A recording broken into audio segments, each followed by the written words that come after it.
Dios le bendiga a todos en esta hermosa mañana. Para mí es un placer compartir con todos ustedes la palabra de Dios. Hoy tenemos en el teclado a mi hijo, Kelvin Abel Jr. Él me está acompañando con el fondo musical. Así que yo bendigo su vida de manera poderosa y de manera muy especial. Estamos estudiando el tema los 3 arrebatamientos. Y en el audio anterior estuvimos poniendo un fundamento acerca de este tema y estuvimos dando la introducción del mismo.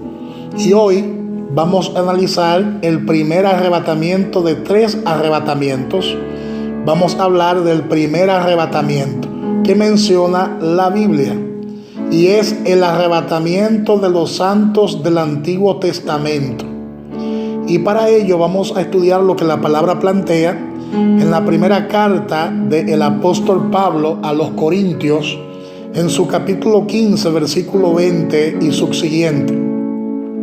La palabra dice de la siguiente manera: mas ahora Cristo ha resucitado de los muertos, primicias de los que durmieron es hecho, pero cada uno en su debido orden. Cristo las primicias, luego los que son de Cristo en su venida. Este primer arrebatamiento es como las primicias de una cosecha. Una cosecha siempre empieza con las primicias, lo primero que se recoge antes de la gran cosecha se conoce como primicia. La Biblia dice que Cristo es las primicias de los que durmieron. O sea, Cristo es las primicias de la resurrección. Y cuando Él salió de la tumba, arrebató a los santos del Antiguo Testamento. El libro de Efesios dice que cuando Cristo resucitó, después de los 3 días en el sepulcro, que Él arrebató a los de la cautividad. Lo dice claro la palabra de Dios. Cristo resucitó después de 3 días y dice que arrebató a los que estaban en cautividad. Vamos a leerlo para que tengamos una comprensión mucho más clara acerca de esto. Abra su Biblia conmigo en Efesios capítulo 4, versículo 8 hasta el 10. Efesios 4, del 8 al 10, la palabra dice: por lo cual dice, subiendo a lo alto, llevó cautiva la cautividad y dio dones a los hombres. Y eso de que subió, ¿qué es? Sino que también había descendido primero a las partes más bajas de la tierra. El que descendió es el mismo que también subió por encima de todos los cielos para llenarlo todo. Los de la cautividad eran los santos del Antiguo Testamento, que eran cautivos en el Seol, o sea, en el Hades, hasta que Cristo se presentó en sí mismo como el sacrificio sustituto y perfecto por sus pecados. Y aunque la sangre de los sacrificios de los animales cubría el pecado, la palabra dice que esta sangre no se lo quitaba, no le quitaba los pecados a los santos en el Antiguo Testamento. Y vamos a ver lo que dice la palabra de Dios en el libro de Hebreos para confirmar esto, en el capítulo 10, versículo 1 en adelante.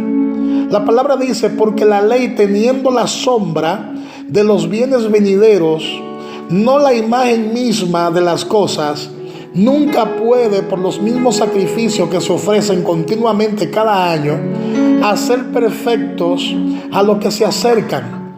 De otra manera cesarían de ofrecerse, pues lo que tributan este culto, limpios una vez, no tendrían ya más conciencia de pecado.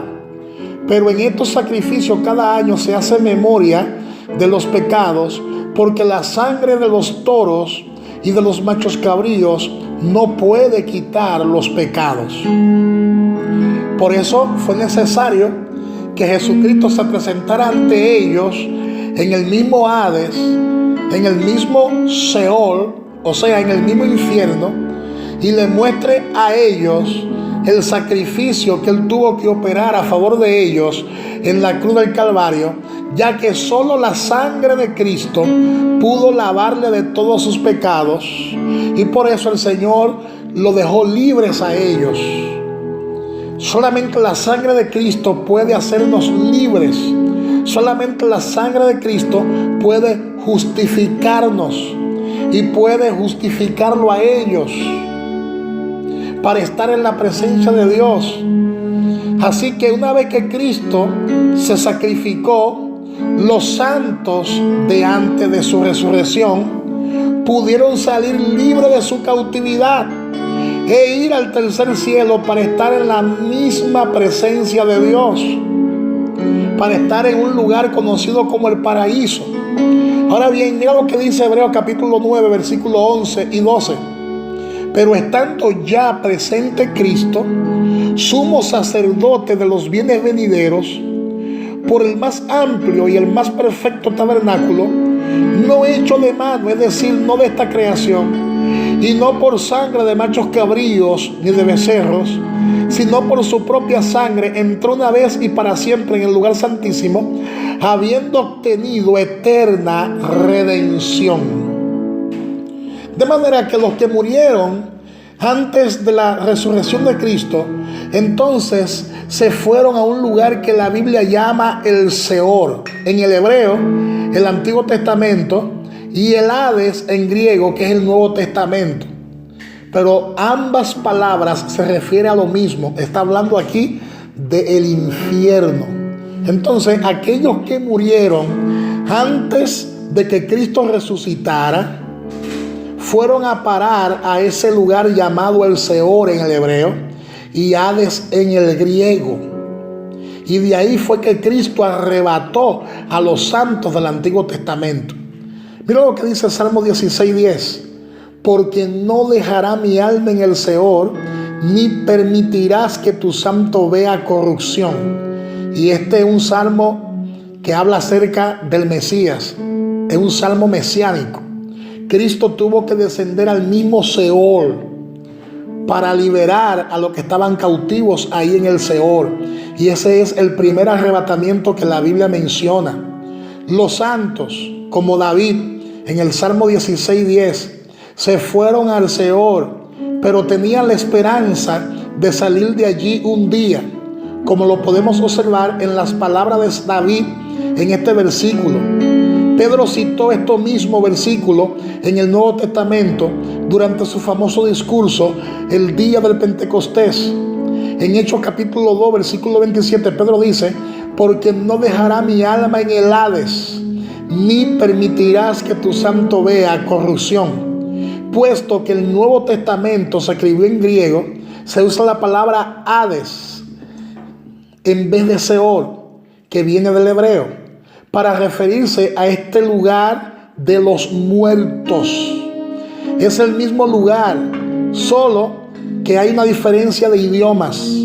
Entonces es importante entender que además de los santos del Antiguo Testamento, todos los inconversos también se fueron a parar al Seor, al Hades. Dice el Salmo 9:17: los malos serán trasladados al Seor, todas las gentes que se olvidan de Dios. Este lugar es el lugar de los muertos. La Biblia habla del Seor y del Hades.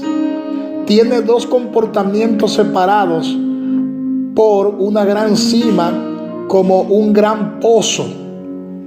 Lo dice el libro de Lucas, capítulo 16, versículo 22 hasta el 26.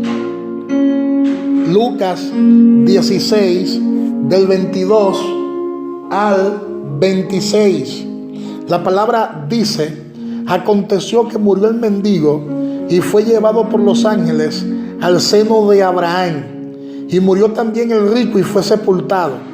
Y en el Hades alzó sus ojos estando en tormentos, y vio de lejos a Abraham y a Lázaro en su seno. Entonces él, dando voces, dijo: Padre Abraham, ten misericordia de mí, y envía a Lázaro para que moje la punta de su dedo en agua y refresque mi lengua, porque estoy atormentado en esta llama. Pero Abraham le dijo: Hijo, acuérdate que recibiste tus bienes en tu vida, y Lázaro también males. pero ahora este es consolado aquí y tú atormentado. Además de todo esto, una gran cima está puesta entre nosotros y vosotros, de manera que los que están aquí no pueden pasar allá, ni los de allá pueden pasar hasta acá. Ahí habla acerca del Seol o el Hades, que estaba siendo dividido de ese lugar conocido como el paraíso. Amén. El paraíso y el Seol estaban siendo divididas por una gran cima. Entonces el lugar del compartimiento del paraíso en el Seol, a donde iban los santos después de morir, se llama el seno de Abraham. Y el otro compartimiento donde van los inconversos en el lugar del tormento, en llama, es llamado el infierno. El seno de Abraham y el infierno. Amén. Bendito sea el Señor. Y esto es bien importante que nosotros lo entendamos. Entonces, cuando Cristo murió en la cruz, su alma fue a este mismo lugar conocido como el Seol, el Hades. Cristo dijo al malhechor arrepentido que estaría con él en el paraíso hoy, aquel mismo día de su muerte, según Lucas 23, 42 y 43. Jesús le dijo: acuérdate, dice la palabra, acuérdate de mí cuando comiences a reinar. Y Jesús le contestó: de cierto te digo que hoy estará conmigo en el paraíso. Esto quiere decir que el Seol queda en el centro de la tierra, porque después de su muerte Cristo pasó los siguientes 3 días y las siguientes 3 noches en el corazón de la tierra. Y en Mateo capítulo 12 versículo 40 la palabra dice: porque como estuvo Jonás en el vientre del gran pez 3 días y 3 noches, así estará el Hijo del Hombre en el corazón de la tierra 3 días y 3 noches. Amén. Y para concluir esta parte de la enseñanza, tenemos que entender que Cristo fue al mismo infierno, fue a ese lugar de tormento en llama, y sufrió todo nuestro infierno, toda la ira de Dios sobre nuestros pecados cayó sobre él, según Isaías 53 del 5 al 11 en la cruz. Y al final de todo él dijo: consumado es, y consumado fue, según Juan 19:30. No hubo nada que hacer. No hubo más nada que hacer, porque él pagó el precio completo por nuestro pecado en la cruz del Calvario. Y lo dice la palabra en Hebreos 9:26, Hebreos 9:28, Hebreos 10:10, 10:12, 10:14 y 10:18. Así que Cristo también fue al Seol, fue a ese lugar conocido como el infierno,